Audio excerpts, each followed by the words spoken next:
नमस्कार साथियों, स्वागत है आप सभी का अंकित इंस्पायर्स इंडिया पर। मैं हूं अंकित अवस्थी। साथियों, दिल्ली ब्लास्ट के बाद अब एक के बाद एक नई चीजें जुड़ती चली जा रही हैं। कुछ खुलासे इस घटना के इतिहास से कि ये कैसे अंजाम तक पहुंची और कुछ इसके बाद भविष्य में जो होने वाली संभावित घटनाएं हैं उन्हें लेकर आज के सेशन में हम चर्चा कर रहे हैं। जैसा कि आप सभी जानते हैं कि दिल्ली ब्लास्ट का होने के बाद में जिस समय घटना घटी उसके बाद में बड़ी ही संजीदगी से और बहुत ही साफगोई से भारत की जांच एजेंसीज ने ब्लेम गेम की जगह पहले जांच पर विश्वास किया। यानी कि ऐसा नहीं कि घटना घटी और तुरंत हम लोग उठा करके कैमरा और पहुंच गए और कह दिया कि साहब ये तो एक आतंकी हमला है। नहीं, भारत की जांच एजेंसियों ने पहले पूरी तरह यह सुनिश्चित करने का प्रयास किया कि यह घटना कैसे हुई, कौन कौन इसके पीछे हैं, कहां से ये पूरा ब्लास्ट का मटेरियल आया, गैस गैस सिलेंडर ब्लास्ट हुआ है कि अमोनियम नाइट्रेट ब्लास्ट हुआ है, आत्मघाती हमला था कि कोई एक्सीडेंट था। तमाम चीजों पर हमने कोई जल्दबाजी नहीं करी। शुरुआत में घटना होती है, तुरंत अमित शाह जी वहां पहुंचते हैं, उससे मामले की गंभीरता का अंदाजा लग जाता है कि मामला बड़ा है। क्योंकि गृह मंत्री तुरंत अगर मौके पर जा रहे हैं, इसका मतलब ये कोई सिंपल गैस सिलेंडर ब्लास्ट तो नहीं है, कुछ तो हुआ है। और लोगों के मरने वालों की जो संख्या 10 से पार होने लगी, तो ये विश्वास होने लगा कि सिंपल गैस ब्लास्ट पर इतना ज्यादा नुकसान नहीं हो सकता था, कुछ तो और है। लेकिन फिर भी हम पूरे 12 घंटे का 24 घंटे का इंतजार किए। अब बात आती है इस बात पर कि जब पूरी तरह से चर्चा निकल कर आ चुकी होती है कि ये ब्लास्ट हुआ है, उसके बाद भारत बहुत जिम्मेदारी के साथ बाहर आता है। घटना के पूरा एक दिन बीतने के बाद हम लोग आते हैं और कहते हैं कि रेड फोर्ट पर हुआ जो ब्लास्ट था वो एक टेररिस्ट इंसिडेंट था। यहां पर यह बात बहुत ज्यादा जानने की है। पहले ये ब्लास्ट बोला गया, उसके बाद इसे टेररिस्ट इंसिडेंट कहा गया, अर्थात इसके पीछे आतंक था। अब आपके दिमाग में एक बड़ा प्रश्न बन रहा होगा, यार ब्लास्ट और टेररिस्ट इंसिडेंट में अंतर क्या है? देखिए, ब्लास्ट जब है ना, उसके लिए आप खुद को जिम्मेदार मान सकते हैं। अर्थात भाई, जैसे हमारे राजस्थान के अंदर कुछ दिनों पहले एक ट्रक के अंदर गैस सिलेंडर जा रहे थे, उनमें ब्लास्ट हो गया, है ना? कुछ एक ट्रक मतलब एक ब्लास्ट की वजह से कुछ लोगों की जान भी चली गई। यानी कि ये हमारी व्यवस्थाओं में हुई गड़बड़ के कारण हो सकता है। हमारी जो दिक्कतें हैं, हमारी जो खुद की मैनेजमेंट की दिक्कतें हैं, उसकी वजह से भी हो सकता है। हम खुद जिम्मेदारी ले रहे होते हैं। लेकिन जब हम ये बोलते हैं कि ये आतंकी घटना है, इसका मतलब किसी ने हमें आतंकित करने का प्रयास किया है। देश खुद को आतंकित नहीं करता है। देश के देश विरोधी जो हैं, परपिट्रेटर्स जो हैं या राष्ट्र विरोधी हैं, वो राष्ट्र के अंदर अशांति फैलाने का प्रयास करते हैं। ये राष्ट्र विरोधी राष्ट्र के भीतर भी होते हैं। कई ऐसे सांप भी तो हैं जो आस्तीन में पले हैं, जो हमारे साथ ही रहते हैं, हमारा ही दिया खाते हैं, हमारे ही संसाधनों का दुरुपयोग करते हैं और हमारे ही देश को नुकसान पहुंचाते हैं। ऐसे लोग भी तो भारत में हैं। तो हमें यह पहचानना है कि यह घटना किसने की। तो आतंकी घटना जब आप बोलते हो तो यह जिम्मेदारी भरा बयान था। मतलब यहां पर देखने की आवश्यकता है, जैसे हमारे देश में जब पहलगाम में आतंकी हमला हुआ, तो घटना के तुरंत पीछे हमने अनाउंसमेंट कर दिया था कि यह आतंकी हमला है। लेकिन इस बार क्या था? इस बार हमने समय लिया ब्लास्ट को आतंकी घटना बताने के लिए, पूरी जांच की। जब हमने ये जांच की तो इसके पीछे का एक तर्क ढूंढा गया कि ऐसा हुआ क्यों। इसके पीछे की कहानी ये है कि इस समय जब घटना घटी थी, मैंने उस दिन भी आपके सामने एक सेशन किया था और कहा था कि अमेरिका के इंटरफेरेंस के चलते भारत बहुत जिम्मेदारी से काम कर रहा है। ऐसा क्यों? क्योंकि जैसे ही हम आतंकी घटना बोलेंगे, भारत एक्ट ऑफ वॉर में जाएगा। Act of war operation 2.0, operation Sindoor 2.0 को एक्टिवेट कर देगा। यानी पाकिस्तान इसके लिए जिम्मेदार है। यह जिम्मेदारी देने से पहले हम सुनिश्चित करना चाहते हैं ताकि अमेरिका अगली बार हमारे सामने कोई भी बाधा बनकर खड़ा ना हो। भारत के विदेश मंत्री की अमेरिकी विदेश मंत्री से कल बातचीत होती है, इन पर्सन मुलाकात होती है और भारत के विदेश मंत्री उन्हें बताते हैं कि देखिए, ये हम जांच कर रहे हैं और ये इस तरह से आतंकी घटना निकल कर आ रही है। इसका मतलब यह है कि हमने आतंकी घटना डिक्लेयर करने से पहले पूरी जांच को बखूबी किया, स्टेप बाय स्टेप हर कड़ी को ढूंढा। और आज मैं पूरा एक्सप्लेन करूंगा आपको कि यह घटना कैसे हुई और इसमें पाकिस्तान कनेक्शन क्या है। हम पूरा आपके सामने आज इसको डिकोड करेंगे, ठीक है? अब क्या होता है? ये टेररिस्ट अटैक है, ये बात अमेरिका खुद बोल देता है। ये टेररिस्ट अटैक जो भारत बोल रहा है, ये अमेरिका भी बोलता है। इसका मतलब हमने पूरी जांच को इस तरह किया कि जांच देखने वाले लोगों को भी यह लगा कि नहीं, भारत जल्दबाजी में नहीं था, जिम्मेदारी में था। अब जिम्मेदारी की हमने, हमारी जिम्मेदारी से डरे हुए पाकिस्तान ने जो खुद के यहां पर ब्लास्ट किया, उस ब्लास्ट को उसने भारत पर सेम डे धकेल दिया और यह कहा कि यह तो भारत के द्वारा एक्ट ऑफ वॉर है। क्योंकि नौसिखिए हैं, हर चीज में नकल करते हैं। इन्हें यह लगा कि भारत में जो ब्लास्ट हुआ है, अगर भारत के ब्लास्ट के बाद पाकिस्तान में ब्लास्ट हो जाएगा, तो पाकिस्तान में ब्लास्ट को यह देखा जाएगा कि भारत ने बदला ले लिया है। भारत इस बार लंबी पारी खेलने वाला था।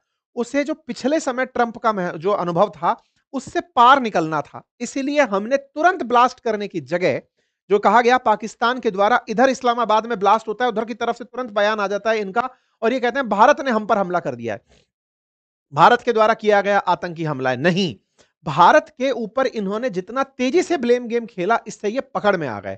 मतलब ये ऐसा था कि आपने बिना जांच के, मतलब ये इतना बेवकूफी और मतलब कायराना काम था कि इनके यहां पर सेना ही इनके यहां ब्लास्ट कराती है, इनके इस्लामाबाद में ब्लास्ट होता है, 10 लोग मरते हैं, बोले हाँ भाई साहब 2 इज इक्वल टू 2 कर दिया, सब बराबर हो गया, x is equal to y कर दो। भारत में दिल्ली में ब्लास्ट हुआ है, पाकिस्तान के इस्लामाबाद में हुआ है, हमारी जिम्मेदारी नहीं है साहब, हम जिम्मेदारी से भाग रहे हैं। ये डर गए।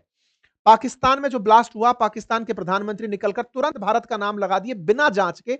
भारत यही चाहता था कि तुम जल्दबाजी करो और पकड़े में आओ।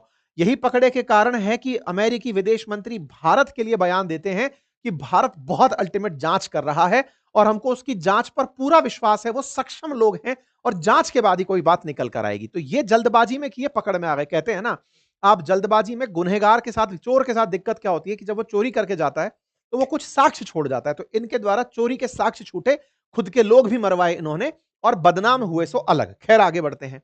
अब बात आती है ऑपरेशन सिंदूर की। मैं आपको याद दिला दूं, पिछली बार जब हमारे देश में पहलगाम आतंकी हमला हुआ था, तो उस समय भारत ने आतंकियों को निशाना बनाने के साथ साथ उनके ठिकानों को भी निशाना बनाया था ऑपरेशन सिंदूर के अंदर।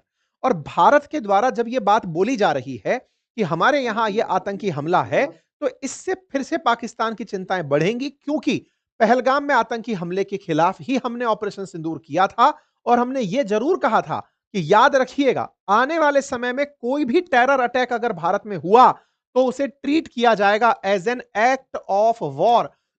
यह बात आप सभी को समझ में आनी चाहिए। एक्ट ऑफ वॉर का मतलब है कि यह युद्ध भड़काने वाला कृत्य है, हम इसके खिलाफ युद्ध लड़ सकते हैं। मतलब ऐसा नहीं है कि टेररिस्ट था तो हम टेररिस्ट को मानेंगे, नहीं।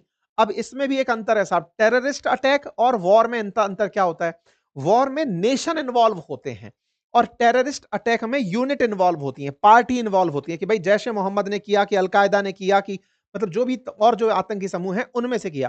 तो वॉर जब शब्द यूज करते हो तो वॉर आतंकियों के खिलाफ नहीं होती, नेशंस के खिलाफ होती है। मतलब ये समझना है आपको कि ब्लास्ट अलग कहानी है, टेररिस्ट अटैक अलग कहानी है, और इसके बाद में वॉर एक अलग कहानी है। वॉर नेशंस के बीच लड़ा जाता है। 193 देश यूएन में अगर हैं तो इसका मतलब है कि उनके बीच अगर कभी फाइट होगी तो उसे वॉर कहा जाएगा। ठीक है, रशिया यूक्रेन में वॉर चल रहा है, अलकायदा के खिलाफ अमेरिका या फिर जो तालिबान के खिलाफ अमेरिका अफगानिस्तान में जो कृत्य कर रहा था वो वॉर नहीं थी। अफगानिस्तान में वो आतंकियों को मिटाने का मिशन चला रहा था, उसको उसने ऑपरेशन नाम दिया था। यहां पर ध्यान देने की बात है कि हम जब एक्ट ऑफ वॉर बोल रहे हैं, अर्थात इस घटना को ही, आने वाले समय में आतंकी घटना को ही हम युद्ध का घटना मानेंगे। हमारे देश में युद्ध कर दिया गया है ऐसा मानेंगे। यह बात हमने बहुत पहले से अनाउंस कर रखी है। यह घटना आप देख रहे हैं 15 मई की है, रक्षा मंत्री के बयान की। अर्थात अगर हमने टेररिस्ट अटैक देखा तो समझो दिल्ली ब्लास्ट था, दिल्ली ब्लास्ट को हमने टेररिस्ट अटैक डिक्लेयर करने में समय लिया। यह अल जजीरा ने कवर किया। अल जजीरा ने किया कि नो ब्लेम, भारत ने अभी तक किसी पर आरोप नहीं लगाया है। Why India is being cautious with accusation after Delhi blast. Bharat रुक क्यों रहा है, किसी पर आरोप क्यों नहीं लगा रहा है। इन्हें लगा कि भारत डर गया है, भारत इस बात से डर गया कि पाकिस्तान का नाम ले लिया तो भाई साहब पाकिस्तान के साथ हमारा युद्ध हो जाएगा। अबे मूर्खों, हमें पता था कि वो डर के मारे खुद ही खुद के यहां ब्लास्ट कराएगा। वो खुद ही खुद को फिर से अब इस बार फील्ड मार्शल की जगह एयर मार्शल बना देगा, कुछ ना कुछ तो बना देगा। लेकिन मुसीबत यह है कि भारत इस बार संभल कर चल रहा था। देखिए, ऑपरेशन सिंदूर के दौरान भी जिस तरह भारत ने जिम्मेदारी पूर्वक कार्य किया था वो काबिले तारीफ है। हम बताकर किए कि मारने आएंगे, मार कर आए, और आकर के रिपोर्ट किया कि अगर तुम अब और करोगे तो हम मारेंगे और तुम रुक जाओगे तो हम रुक जाएंगे। सब कुछ वैसे ही हुआ, लेकिन वहां पर एक अमेरिका में बैठा हुआ बैंड बाजा जो था वो बजता रहा, उसके चक्कर में उसको धूमिल कर दिया। अदरवाइज भारत ने उस समय भी एक्सट्रीम प्रोफेशनलिज्म दर्शाया था। पूरी तरह से सिलसिलेवार तरीके से सबको तैयार करना, दुनिया को इन्फॉर्म करना, बिल्कुल ठिकानों को ठिकाना निशाना बनाना, प्रॉपर तरीके से मीडिया ब्रीफिंग होना, सारी डिटेलिंग देना कि हमने इतने ठिकाने रद्द मार दिए हैं, इनके सब कुछ हमने प्रोफेशनली किया था। और हमने ये बार बार कहा था कि देखो हमने आतंकी ठिकानों को निशाना बनाया है, तुम लोग अगर गलती करोगे तो फिर हम तुम्हें मारने आएंगे, फिर मत कहना फिर हम सेना को निशाना बनाएंगे, अभी आतंकियों को निशाना बनाया। लेकिन हुआ क्या कि पाकिस्तान ने उस बात को अपने ऊपर लेकर के कि हमारे आतंकियों को मार दिया, ये तो हमारे अपने थे, तो फिर उसने खुद से बम गोले चलाने शुरू किए कि हमारी संप्रभुता पर उल्लंघन है, आतंकी हमारे देश में रहते हैं, तो ये तो हमारे लिए खुशखबरी है। पाकिस्तान ने उसे खुशखबरी मान करके उनके बचाव में भारत के साथ में झगड़ा किया। कुल मिलाकर के ऑपरेशन सिंदूर भारत का एक सक्सेसफुल मिशन था। मिशन किस मायने में था कि भारत ने एक्सट्रीम प्रोफेशनलिज्म दिखाया था, हर यूनिट अपने आप में कोऑर्डिनेटेड थी। फेलियर कहां था? विदेशी मामलों के मामले में, नैरेटिव वॉर में फेलियर था। फेलियर कैसे था? हम अपने इस प्रोफेशनलिज्म को अमेरिका जैसे बैंड बाजे के सामने रख नहीं पाए, क्योंकि अमेरिका ने पाकिस्तान से रिश्वत ले ली और उसका गीत गाना शुरू कर दिया। उसके पीछे हमने बहुत सी कहानियां बताई हैं कि उनका न्यूक्लियर वेपन सिस्टम हिल गया था, तमाम चीजें हुई थी, वो फिर अलग कहानी है। लेकिन इस बार भारत ने फिर समझदारी करी। भारत ने वेट किया जांच करने का, और इस बात को प्रधानमंत्री ने भूटान जाके कहा और कहा कि हमारी जांच एजेंसीज इस मामले में पूरी तह तक जा रही हैं कि यह कॉन्स्पिरेसी किसने की थी। अर्थात अब जब हम कुछ करेंगे तो इसके खिलाफ हम किसी की सुनेंगे नहीं। प्रधानमंत्री के बाद में गृह मंत्री ने एक पूरी लेवल की बैठक बुलाई, सबसे जानकारी ली, कैबिनेट स्तर पर सिक्योरिटी लेवल की बैठक हुई, सब तरह की ब्रीफिंग हुई। फिर यह कंफर्म किया गया कि दिल्ली में हुआ जो ब्लास्ट था वो एक टेरर इंसिडेंट था। अर्थात हमने पूरी जिम्मेदारी के साथ, ये याद दिला दूं मैं आपको, दिल्ली ब्लास्ट को टेररिस्ट अटैक बताने से पहले हमने जिम्मेदारी निभाई है। ठीक है साहब, आगे बढ़ते हैं। एक्ट ऑफ वॉर आ जाता है, यह बात बड़ी खबर बनती है, और यह खबर इनके लिए सरदर्द बनती है, क्योंकि भारत ने कह रखा है कि एक्ट ऑफ वॉर होगा तो हम फिर उसको वॉर की तरह ही लेंगे। अर्थात क्या आने वाले समय में भारत पाकिस्तान पर हमला करेगा? बड़ा सवाल खुला रह गया है। अब आप पूछेंगे कर देना चाहिए सर, अब तो ऑपरेशन सिंदूर 2.0 का समय है। रुकिए जरा, एक्ट ऑफ वॉर में अभी भी हमने पाकिस्तान जिम्मेदार है या नहीं यह अनाउंसमेंट नहीं किया है। यहां ध्यान से देने वाली बातें हैं, हम बड़ा ही साफ गोई से काम करते चल रहे हैं। पहले हमने बताया कि यह ब्लास्ट था, ब्लास्ट के बाद उसमें आतंकी हमला है, जांच से पता चला, जांच से पता चला अब वो आतंकी पाकिस्तान से कनेक्टेड हैं। आप पूछेंगे यह कैसे पता चलेगा? आपको जानकर आश्चर्य होगा, जितने भी जिम्मेदार थे सब गिरफ्तार हो चुके हैं। जो मरा वो फट गई उसकी, डर गया वो फट गया खुद से, लेकिन जो बकड़े में आए, जिनके निशानदेही पर ये 2900 किलोग्राम के आसपास का जो विस्फोटक बरामद हुआ, वो सब पुलिस की गिरफ्त में है। जांच एजेंसी पीट पीट कर उगलवा रही हैं। ये जो व्हाइट कॉलर टेररिज्म का नया तरीका इन्होंने निकाला था कि पढ़े लिखों को आतंकी बनाओ, जिन पर कोई डाउट नहीं करेगा, डॉक्टर्स को, प्रोफेसर्स को, इनको बनाओ, इनको आतंकी बनाओगे तो कोई पूछताछ भी नहीं करेगा, वो कह के निकल लेंगे अजी साहब हम तो पढ़ने लिखने वाले आदमी हैं, हम आतंकी कहां बनेंगे। दुनिया भूल जाती है ओसामा को, लेकिन आतंकियों ने डॉक्टरों को जो व्हाइट कॉलर तरीके से पकड़ा कि तुम आतंकी बनो, वो सब गिरफ्त में है। और जब गिरफ्त में है तो वो सब उगलेंगे, और उनकी उगली हुई सारी बातें जिसके आधार पर ये हमने पकड़ी है चीजें, वो ये भी बताएंगे कि हमारे आका कहां बैठे थे और कहां से हमको आदेश मिल रहे थे। यानी इनका सरदर्द तो अभी बढ़ेगा। अमेरिका को हम ये पूरी तरह से समझा कर देंगे कि अब मत बचाइएगा सर, हम आपको अब पूरा डिटेल दे दिए हैं। क्यों? अब आप पूछेंगे सर हम कोई किसी के गुलाम थोड़ी है जो अमेरिका को रिपोर्ट कर रहे हैं, हम खुद से ही इन सब बातों का निर्णय कर लेंगे। बहुत सही सोचते हैं आप। संप्रभु राष्ट्र होने का हमने अपनी तरफ से पूरी दुनिया को बताया हुआ है। अमेरिका ने हमको ऑफर किया कि अगर आप चाहें तो हम जांच में सपोर्ट कर सकते हैं। ये मार्को रूबियो हैं, G7 की अभी फॉरेन मिनिस्टर लेवल की मीटिंग्स थी कनाडा के अंदर, उसमें भारत के विदेश मंत्री से इनकी मुलाकात हुई और इन्होंने मीडिया के सामने ये वाली बात कही कि हमने भारत को बोला कि क्या हम आपकी जांच में सहयोग करें। भारत ने इनकार कर दिया। भारत किसी भी दूसरे देश को इन्वॉल्व नहीं होने देना चाहता। भारत कहता है अबे हम खुद टॉप 5 इकोनॉमीज में से एक हैं, हम अपनी जांच एजेंसीज पर पूर्ण ट्रस्ट करते हैं। हमारी जांच एजेंसीज ने एक बहुत बड़ा हमला होने से रोक दिया। जांच एजेंसीज इस हद तक पहुंच गई थी कि उस आदमी को खुद को कार में रख करके ब्लास्ट करना पड़ा, क्योंकि उसे डर था कि अब मैं मारा जाऊंगा। जो मरा ना दिल्ली ब्लास्ट के अंदर, वो खुद डर गया था। सोचो 140 करोड़ में एक एक आदमी जो देश के खिलाफ सोच रहा था, उसके दिल में यह भय हो गया कि अब मैं पकड़ में आने वाला हूं, मुझे मरना ही अल्टीमेट विकल्प दिख रहा है। मार्को रूबियो ने इस बारे में जो बात बोली वो समझने योग्य है, और वो ये कह रहे हैं कि हमें भारत की जांच पर पूर्ण विश्वास है, भारत कैपेबल है, वो कर सकते हैं अपनी जांच। ये एक्ट ऑफ टेरर है, इसको वो मानते हैं। देखिए उन्होंने कहा है they are very capable of these investigations, they don't need our help and they are doing a good job. जब ये बात अमेरिका बोल रहा है, इसका मतलब समझिए कि उन्हें हमने बता रखा है कि हम पाकिस्तान नहीं है जो आकर के आपके सामने हर बार हाथ खड़े होकर खड़े हो जाएंगे, लीजिए सर दीजिए हमें ज्ञान। नहीं, भारत ने अपनी तरफ से बातें साफ रखी। डॉक्टर एस जयशंकर ने बिल्कुल मौके पर जाकर के उनको बातें बताई। आप कहेंगे बताने की जरूरत ही क्या थी, क्या हमारे ऊपर बैठे क्या? जी नहीं साहब, हम तो कनाडा गए थे, G7 की मीटिंग में हमको बुलाया गया था। G7 के अंदर विदेश मंत्रियों की बैठक थी, और जब बैठक थी तो वहां पर मार्को रूबियो भी थे और भारत के विदेश मंत्री भी थे, दोनों की मुलाकात हुई। केवल इसी घटना पर नहीं, बायलैटरल ट्रेड्स को लेकर के भी चर्चाएं हुई, तमाम बातों पर चर्चाएं हुई। उम्मीद है कि अब आपको यह सारा मसला क्लियर हो गया होगा। तो अब हमें इंतजार किस बात का है? इंतजार इस बात का है कि इस टेरर अटैक पर भारत यह अनाउंस कर दे कि यह हमला पाकिस्तान की तरफ से था। फिर ऑपरेशन सिंदूर 2.0 ऑन हो जाएगा। यह रहा विश्लेषण का पहला पार्ट। अब चलते हैं हम दूसरे पार्ट की तरफ। क्या पार्ट? यह कि यह घटना घटी कैसे, मतलब इस घटना के तार क्या थे, कहानी कहां से शुरू हुई, अल्टीमेटली पाकिस्तान का इन्वॉल्वमेंट इस घटना में है कैसे, जो थोड़े दिन बाद आउट होगा, जो बात निकल कर आएगी वो कहां से शुरू हुई। अब उस पर चलते हैं। देखिए साहब, ये हुआ क्या। 8 तारीख के दिन भारत की मीडिया में खबर आती है, और खबर यह आती है कि जम्मू कश्मीर के बहुत से इलाकों में रेड हुई है। सेवरल लोकेशंस पर कुलगाम के अंदर रेड हुई है। कुलगाम के अंदर, जम्मू के अंदर बहुत सी जगह पर रेड कराई गई है।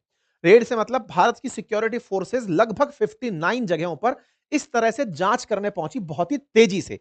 तस्वीरें आई, वीडियोस आए। सुबह 8 तारीख के दिन सुबह सुबह इस तरह के वीडियोस आने शुरू हो गए थे। 59 लोकेशंस पर जांच एजेंसीज पहुंच पहुंच करके रेड एक्टिविटीज कर रही थी। अब आप पूछेंगे, जनरली ये जो रेड दिख रही है, ये तो फिल्म की शूटिंग सी दिख रही है। बोले क्यों? कैमरा लेकर रेड कौन करता है? बड़ा सवाल है ये। भाई रेड तो वो होती है जो गुप्त रूप से होती है। यहां पर ये बंदूक लेकर घूम रहा है, कैमरामैन पीछे चल रहा होगा, तभी तो ये निशाना आया होगा। आप सोचिए ना कि ये पुलिस वाले जो चल रहे हैं, ये कैमरे के सामने दौड़ रहे हैं। इसका मतलब ये तो पिक्चर की शूटिंग ज्यादा लग रही है रादर देन किसी जांच के, क्योंकि सिक्योरिटी एजेंसीज ऐसी जगह पर कैमरा लेकर नहीं घूमती। ये एक सिंबॉलिक एक्ट था। जांच के साथ साथ ये संदेश भिजवाना कि सुनो, तुम्हारे आकाओं के ठिकाने पर जांच एजेंसीज पहुंच चुकी हैं, टीवी के माध्यम से जान लो। देखो, जम्मू कश्मीर से कोई भी खबर जब बाहर आती है, तब पुलिस चाहती है, फोर्सेस चाहती हैं, तो खबर बाहर आती है। न्यूज मीडिया ऐसे फोर्सेस के साथ घूमने के लिए फ्री नहीं है। वो पूरी तरह से फोर्सेस अपनी तरह से चीजों को देखते हैं। उनको पता है कि यहां से खबर निकाल के देनी है, तो वो जानबूझ कर दी गई। इसके पीछे की बड़ी कहानी थी। कहानी क्या थी कि ये जब न खबर आई 8 तारीख को, फिर आई 9 तारीख को कि जांच एजेंसीज लगातार रेड कर रही हैं, और फिर आई 10 तारीख को कि जांच एजेंसी लगातार रेड कर रही हैं। ये जो 3 दिन लगातार जो खबरें आई थी ना, इन खबरों का परिणाम था 10 तारीख की शाम को हुआ ब्लास्ट। ये घटना जो है, ये 10 तारीख के दिन जब आप देख रहे हैं कि ये मंडे के दिन जो ब्लास्ट हुआ, इसके पीछे 10 जिलों में हुई जो रेड थी ना, वो स्ट्रेस पैदा कर गई उन आतंकियों के दिमाग में कि भाई डर जाओ, क्योंकि हमारे ठिकानों पर रेड पड़ना शुरू हो चुकी है। अब आप सोचिए, ये जब रेड पड़ रही थी तो क्या कैमरा दिखाने के लिए पड़ रही थी? नहीं। जांच एजेंसीज कुछ और भी यहां हिट कर रही थी, और वो क्या था, अब उसकी कहानी को मैं सुनाऊंगा, लेकिन इससे समझ लो कि जिस दिन ये हमला हुआ है ना, उसके दिन ही सुबह 2900 किलोग्राम बम बनाने का रसायन पकड़ा गया। ये जो बम बनाने का रसायन पकड़ा गया ना 10 तारीख के दिन, और 10 तारीख के दिन रसायन का पकड़ा जाना और रात को ब्लास्ट हो जाना, ये दोनों तार जुड़ रहे थे। रसायन पकड़ा गया और ब्लास्ट हुआ, ये दोनों एक ही जगह से तार जुड़ रहे थे, और उस तार में ये सारे चेहरे जुड़ रहे थे, जिनमें अधिकांश लोग डॉक्टर थे। 12 गिरफ्तारियां हुई, उनमें से 6 लोग एमबीबीएस डॉक्टर थे। यह व्हाइट कॉलर टेरर का एक नया रूप दिखाया गया। व्हाइट कॉलर टेरर से मतलब समझिए, ऐसे सफेदपोश लोगों को उठाया जाए जो लोग आकर के आतंक भी फैलाएं तो किसी को डाउट ना हो, वो ये कहकर के, स्टेथोस्कोप मैंने गले में डाल रखा है, मैं तो डॉक्टर हूं साहब, मैं तो लोगों का इलाज करता हूं, जान बचाता हूं, मैं आतंक में कैसे लीन हो सकता हूं। साथियों, गांदरबल, श्रीनगर, शोपिया, पुलवामा, ये तमाम वो शहर रहे जो इस पूरी घटना के अंदर तार की तरह पिरोए हुए थे। फिलहाल आप मैप पर इसे देख लें, क्योंकि घटना के तार शुरू होते हैं यहां से, और इस घटना को शुरू होते होते गिरफ्तारियां यहां होने लगती हैं, लखनऊ में गिरफ्तारी होती हैं, लेकिन जो मेजर जगह रही वो फरीदाबाद और दिल्ली रही। देखिए, फरीदाबाद जो है ना, वो एनसीआर में आता है, हरियाणा का ही एक जिला है, एनसीआर में आता है। यहां से दिल्ली पहुंचना आधा घंटे का काम है, घंटे भर में आप लाल किले पर पहुंच जाओगे, ट्रैफिक आवर्स में भी। तो यहां से पूरी तैयारियां हो रही थी, और इसी तैयारी के तार जुड़े थे दिल्ली की ब्लास्ट से। मतलब इस बार दिल्ली के बिल्कुल आउटसाइड ही एक यूनिवर्सिटी को बेस कैंप बनाया गया था, दिल्ली के आसपास के सभी क्षेत्रों पर ब्लास्ट करने का। कहानी को पकड़ा कैसे गया, अब हम उस पर चलते हैं। देखिए, ये आपको एक फ्लो चार्ट में दिखा रहा हूं, और इसकी कहानी के पीछे असली किरदार है ये पत्र जो 17 अक्टूबर 2025 को श्रीनगर के अंदर, मतलब जम्मू कश्मीर के अंदर छापा गया। कई शहरों में, कई जगहों पर एक पोस्टर लगाया गया। इस पोस्टर की कहानी क्या थी? श्रीनगर के अंदर एक पोस्टर टकता है, ये जो आपको लिखा हुआ भाषा दिख रही है, इसमें जैश ए मोहम्मद का नाम, जो कि पाकिस्तानी आतंकी समूह है, उसके नाम पर एक पोस्टर टका। इस पोस्टर में साफ साफ सख्त हिदायत दी गई उन लोगों को जो कि भारत के सुरक्षा एजेंसीज को दुकानों पर बैठने देते हैं, उनके साथ बड़ा मेल मिलाप रखते हैं। उनके अंदर एक भय पैदा किया गया कि हमारे में से ही कुछ लोग ऐसे हैं जो पाक भारत की जांच एजेंसीज को अपने आप पनाह देते हैं, रुकने देते हैं, उन्हें जानकारी देते हैं, उन्हें हम धमका दे रहे हैं, अगर वो लोग नहीं रुके तो उन्हें गंदे अंजाम भुगतने पड़ेंगे। ये जो पत्र जैसे ही आया, ये पत्र सबसे पहले प्रकाशित हुआ 19 अक्टूबर को, मतलब पोस्टर लगाए गए, जैसे होता है ना कि भाई धमका दिया गया, पोस्टर पढ़ रहे हैं तो सब बातें। 19 अक्टूबर को जैसे ये पोस्टर बाहर आया, इसके बाद जांच एजेंसीज को पता चला कि यार ऐसे कोई धमका रहा है उन लोगों को। जांच एजेंसी इस बात पर शुरू होती है जांचना कि ये कहां से निकल कर आया है, इस पोस्टर को लिखने वाला कौन है। किसी ने भी नाम पता कुछ दिया नहीं, जैश ए मोहम्मद हेडिंग डाल के लिख दिया। जब इस पोस्टर की तह तक जब पहुंचना शुरू हुआ, तो शोपिया नामक जगह से, शोपिया कहां है, ये रहा शोपिया, बिल्कुल आप ये देखिए श्रीनगर के दक्षिण के अंदर शोपिया है, और यहां पर और इसी श्रीनगर के पूर्व की तरफ पुलवामा है। तो अब हुआ ये कि शोपिया के अंदर मौलवी है इरफान अहमद, उसको गिरफ्तार किया जाता है। ये जो मौलवी है ना, ये कुछ लोगों में एक्सट्रीमिज्म भर रहा होता है, कट्टरपंथ का भाषण दे रहा होता है, कट्टरपंथी बना रहा होता है। मौलवी जब यहां से गिरफ्तार होता है, जिसका नाम इरफान है, उससे पूछा जाता है बता भाई कौन आदमी जिम्मेदार है, ये सब काम कर कौन रहा है जिनको तू भड़का रहा है। इसकी जवाबदेही पर एक आदमी का नाम बाहर निकल कर आता है, उसका नाम है डॉक्टर आदिल। बोले ये डॉक्टर आदिल कर रहा है, डॉक्टर आदिल ने ये पत्र लिखा है। बोले यार डॉक्टर आदिल की तो इसी महीने की शुरुआत में शादी हुई है। बोले हाँ, उसी शादी में हम और कई लोग मुलाकात किए थे, वहां ये तय हुआ कि आजकल ऐसा हो रहा है तो क्यों ना इसका बदला लिया जाए। तो साहब डॉक्टर आदिल का नाम इस आदमी ने, मौलवी इरफान अहमद ने लिया। अब मौलवी डर गया था। नहीं, हुआ यह कि डरने के साथ साथ उसकी जितनी भी सीसीटीवी थी ना, जिनसे वो उठ बैठ रहा था, इन आतंकियों ने एक सिग्नल करके सिस्टम यूज करना शुरू किया पाकिस्तान से कोऑर्डिनेट करने के लिए। मतलब ये डरने के साथ साथ उस घटना से भी समझ गया था कि जांच एजेंसी पकड़ रही हैं कि मेरे सिग्नल्स कहां उड़ रहे हैं। एप्लीकेशन है, लेकिन उसका पता तो चल जाता है ना सैटेलाइट टावर पर कि कहां कहां पर बातें हो रही हैं। इन लोगों ने उसके साथ में जो लोग सीसीटीवी में दिख रहे थे उनके बारे में पूछना शुरू किया, ये कौन है, ये कौन है, ये कौन है। जांच एजेंसी जब बैठाकर इसके साथ पूछताछ की तो ये उगल दिया इसने डॉक्टर आदिल अहमद का नाम। जांच एजेंसी 5 नवंबर को पहुंचती है सहारनपुर उत्तर प्रदेश में उस व्यक्ति को गिरफ्तार करने के लिए। अब आप पूछेंगे कि यहां पर पोस्टर चिपका के ये यहां क्या कर रहा था। साहब यही तो था व्हाइट कॉलर, अर्थात ये आदमी पूरी तरह से अपनी इमेज ये बनाकर चल रहा था कि मैं तो प्रोफेशनल डॉक्टर हूं। लेकिन इस बीच में इस आदमी ने सितंबर से लेकर नवंबर तक की छुट्टी ली हुई थी, इस बीच में ये सारे कांड कर रहा था। अब क्या होता है इसी मौलवी की जवाबदेही पर, निशानदेही पर फरीदाबाद में 30 अक्टूबर को डॉक्टर मुजम्मिल अहमद गिरफ्तार होता है। अब ये जो मुजम्मिल है ना, जो गिरफ्तार हो रहा है, ये फरीदाबाद से गिरफ्तार होता है, क्योंकि इसने हिंट दिया कि मुजम्मिल भी है इसमें, इसके साथ में वो दोनों मिलकर के कुछ प्लान कर रहे हैं। श्रीनगर से पुलिस आती है, जम्मू कश्मीर पुलिस आती है, हरियाणा पुलिस आती है, जांच एजेंसीज जितनी भी सिक्योरिटी एजेंसीज हैं, वो इन दोनों को उठाती हैं और वापस लेकर पहुंच जाती हैं जम्मू कश्मीर, और वहीं श्रीनगर में इनकी तुड़ाई होती है। और फिर इनसे पूछा जाता है कि बताओ तुम्हारे साथ और कौन कौन है, और ये घटना हो कैसे रही है, कौन है तुम लोग, चाहते क्या हो। अब लेकिन ये व्हाइट कॉलर जो डॉक्टर्स थे, ये पुलिस की कुटाई से और इनकी खिलाफ जो हुई जांच थी उससे ये समझ गए कि अब बचने के रास्ते बंद हो गए। अब ये धीरे धीरे उगलना शुरू किए। उगलना में इधर की तरफ क्या किया, जांच एजेंसी वाले जो हैं वो अनंतनाग के अस्पताल से एक AK-47 बरामद कर लेते हैं, जो कि आदिल अहमद के ही स्टोर से बरामद होती है। तो भाई इसको बता दिया जाता है कि सुन, तू बच तो वैसे भी नहीं सकता, AK-47 तेरे पास मिल गई है, तू तो गया, अब बताए तो बढ़िया है, तू जिंदा रह गया। भाई तू अगर मुजाहिद बनकर खत्म हो जाता, तेरे को लगता कि साहब मैं तो गया और फियादीनी हमला कर लिया, तब तो समझ में आता, लेकिन तू अब गया। तो ये सब लोग धीरे धीरे बोलना शुरू करते हैं। ये कहते हैं कि साहब फरीदाबाद में एक यूनिवर्सिटी है अल फलाह, हमने अपना बेस कैंप वहां बना रखा है। अब अल फलाह यूनिवर्सिटी के अंदर फोर्सेस पहुंचती हैं 8 नवंबर को। हमला कब हुआ है, 10 नवंबर को, ध्यान से सुनिएगा। ये इतना तेजी से जांच एजेंसी जोड़ती जा रही हैं तार, 8 तारीख को फरीदाबाद के अंदर अल फलाह यूनिवर्सिटी में बंदूकें, पिस्तौल और विस्फोटक सामग्री मिलती है। अब जब ये विस्फोटक सामग्री मिलती है, इसी बीच में जांच एजेंसी और जब कड़ी पूछताछ करती हैं तो पता चलता है कि इनके मुजम्मिल का जो कमरा है मंजिल तीसरी पर, उसमें 3000 किलो विस्फोटक और रखा हुआ है। मुजम्मिल का जो कमरा था, डॉक्टर मुजम्मिल था ये इस अल फलाह यूनिवर्सिटी में, उसका बगल वाला जो कमरा था वो डॉक्टर उमर का था, जो भी उसी यूनिवर्सिटी के अंदर असिस्टेंट प्रोफेसर था, MBBS किए हुए लोग थे। ये असल में डॉक्टर उमर के साथ मिलकर के हमले की प्लानिंग कर रहे थे। ये जो कल हमले में मरा 10 तारीख को जिसने ब्लास्ट किया I-20 के अंदर बैठ करके, जिसका डीएनए टेस्ट कंफर्म हो गया है कि हाँ ये वही था, वो डॉक्टर उमर मुजम्मिल का कमरे का पड़ोसी था। ये लोग मिलकर के प्लान कर रहे थे कम से कम 4-5 जगह पर ब्लास्ट करना। कल I-20 के अलावा एक गाड़ी की और तलाश हो रही थी, दैट इज इको स्पोर्ट, और उम्मीद की जा रही थी कि मतलब ये 4 जगह हमला कर सकते हैं। लेकिन वो जो दूसरी इको स्पोर्ट मिली, उससे डर अभी भी जांच एजेंसीज को है कि वो इको स्पोर्ट खाली मिली है, उसको चलाने वाला व्यक्ति यानी आतंकी अभी भी फरार है और वो दिल्ली एनसीआर क्षेत्र में कहीं भी हो सकता है। ठीक है साहब।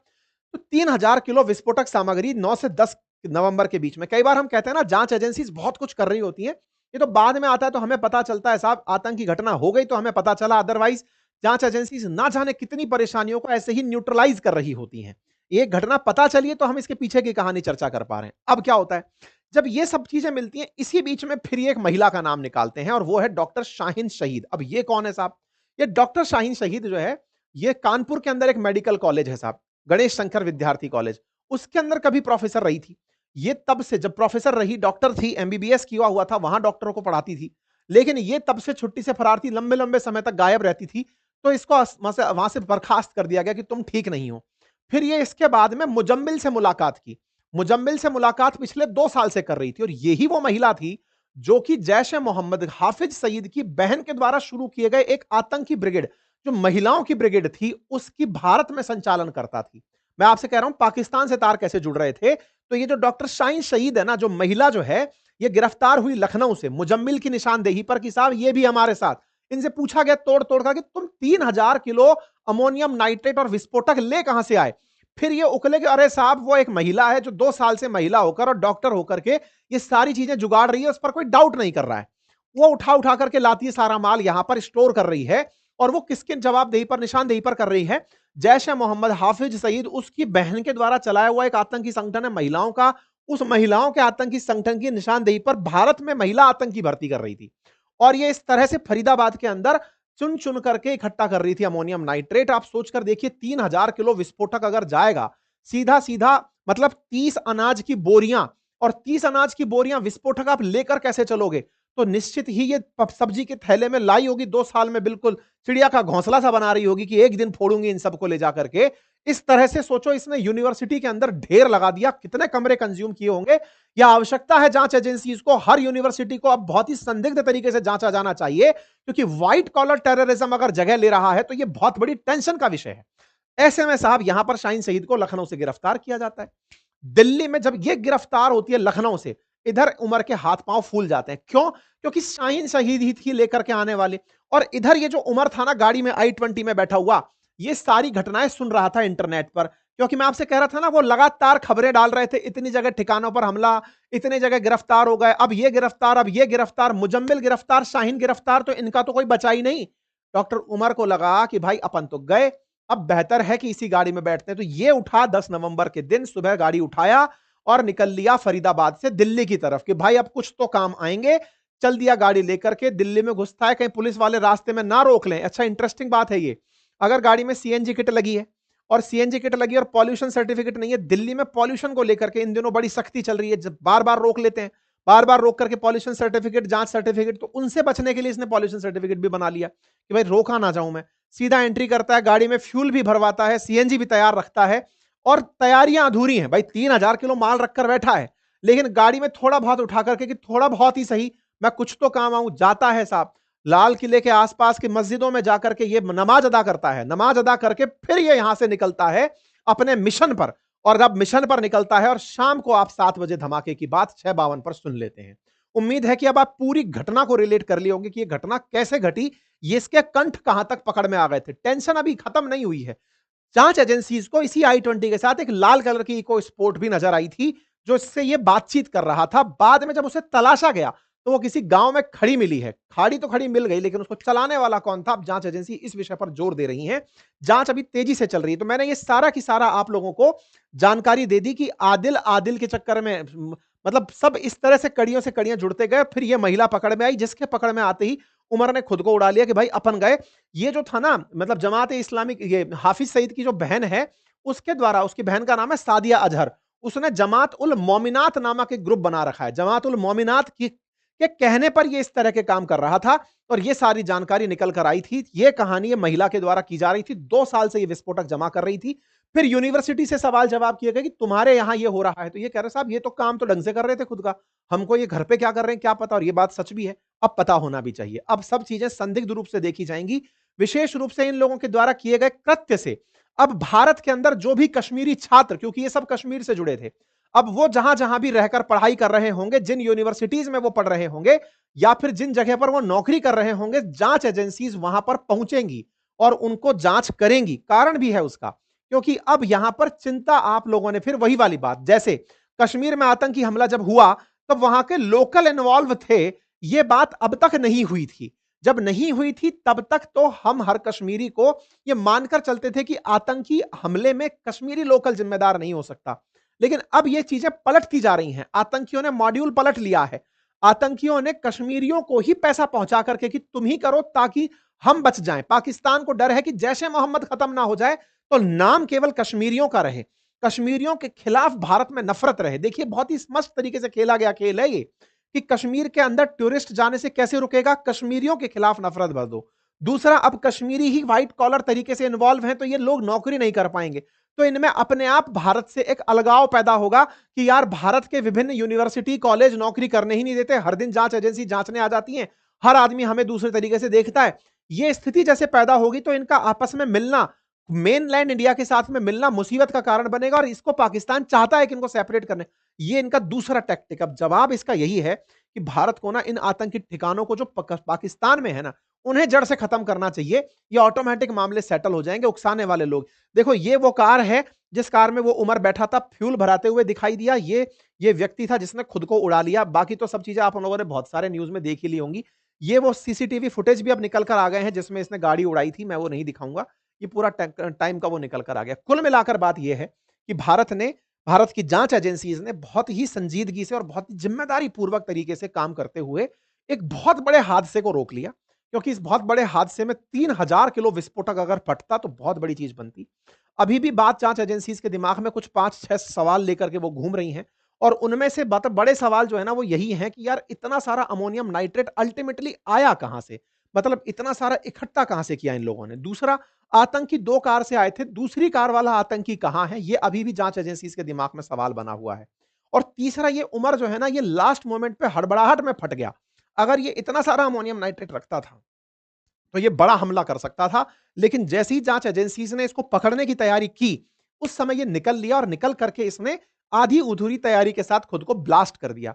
क्या ये आत्मघाती हमला था? यानी कि अगर ये उस तरह से था तो इसके बारे में जांच एजेंसीज का पुराना रिकॉर्ड कार्ड ये कहता है कि अक्सर ये लोग भाई 2 तरह से हमलों को माना जाता है। अगर आत्मघाती है तो वो जाकर कार को सीधा भेड़ता पहले और फिर ब्लास्ट होता, मतलब मरना ही है तो सब तरह से बर्बाद करके मरेंगे। ये चलती गाड़ी में ब्लास्ट हुआ। इसके 2 मायने निकले। पहला, कि ये फियादीनी हमले के लिए तैयार नहीं था कि मैं खुद लेकिन मरूंगा, लेकिन फिर भी इसने रिमोट से खुद को उड़ा दिया। दूसरा, ये आईईडी लगाकर ब्लास्ट नहीं किया गया था, अदरवाइज जमीन पर गड्ढा होता। अगर ये बहुत ज्यादा आरडीएक्स और अमोनियम नाइट्रेट का मिक्सचर पैक करके ले गया होता तो जमीन पर गड्ढा होता। ऐसा गड्ढा भी नहीं मिला है। यानी कि आधी अधूरी तैयारी के साथ घबराहट में किया गया हमला था। और संदिग्ध जो हैं ये तुर्की की यात्रा पर गए थे, और तुर्की के साथ भारत के जो रिश्ते चल रहे हैं ये पब्लिक में है। ऐसे में ये तैयारियां लंबे समय से कर रहे थे, उसके परिणाम यहां पर आए। लेकिन जांच एजेंसियों का इस बात पर सम्मान होना चाहिए कि उन्होंने देश में एक बड़े हमले को नाकाम कर दिया। लेकिन हां, जो जिम्मेदार हैं उन्हें निश्चित ही पनिशमेंट मिले, फिर चाहे वो देश में हो चाहे विदेश में हो, उनका इंतजाम भारत सरकार करे, ये उनसे अपेक्षाएं रहेंगी। बाकी आप लोग इस विषय पर क्या सोचते हैं, अपनी राय जरूर कमेंट बॉक्स में बताइए। चैनल पर नए हैं तो सब्सक्राइब कर लीजिए, साथियों के साथ अवश्य साझा कीजिए। बहुत बहुत धन्यवाद।